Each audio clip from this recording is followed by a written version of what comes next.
Hi friends, சூப்பரான ரொம்ப ஈஸியான வவ்வால் மீன் குழம்பு. வாங்க இது எப்படி பண்ணலான்னு பார்ப்போம். நம்ம தேங்காய் எண்ணெயில் கொஞ்சம் வெந்தயத்தை போட்டுக்குவோம்.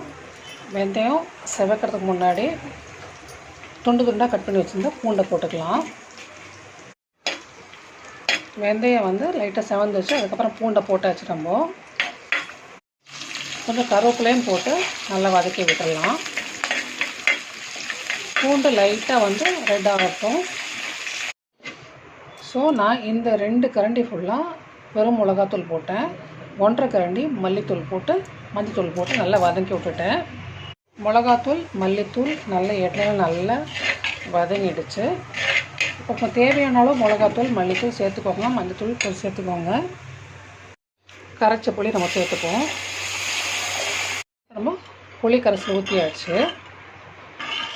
இந்த குழம்பு தக்காளி வெங்காயம் எதுவும் சேர்க்க வேண்டாம். ரொம்ப ஈஸி அண்ட் சிம்பிளான ஒரு மீன் குழம்பு இது. அதுவும் வவ்வால் மீன் வச்சு பண்ணால் ரொம்ப டேஸ்ட்டாக இருக்கும். ட்ரை பண்ணி பாருங்கள். அடுத்தது நம்ம தேவையான உப்பு போட்டுக்கலாம்.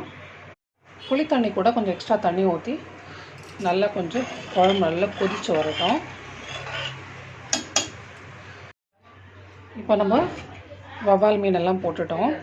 ஸோ ஒரு கருவேப்பிலை ஃபுல்லாக ஒரு பீஸையும் போட்டுட்டோம். அதுக்கு மேலே நம்ம வறுத்து பொடிச்ச சோம்புத்தூள் போட்டுக்கலாம். சரிங்களா? நம்மளோட அருமையான வவ்வால் குழம்பு ரெடி. ரொம்ப ஈஸி அண்ட் சிம்பிள் தாங்க. ட்ரை பண்ணி பாருங்கள், ரொம்ப பிடிக்கும். Have a great weekend. Bye.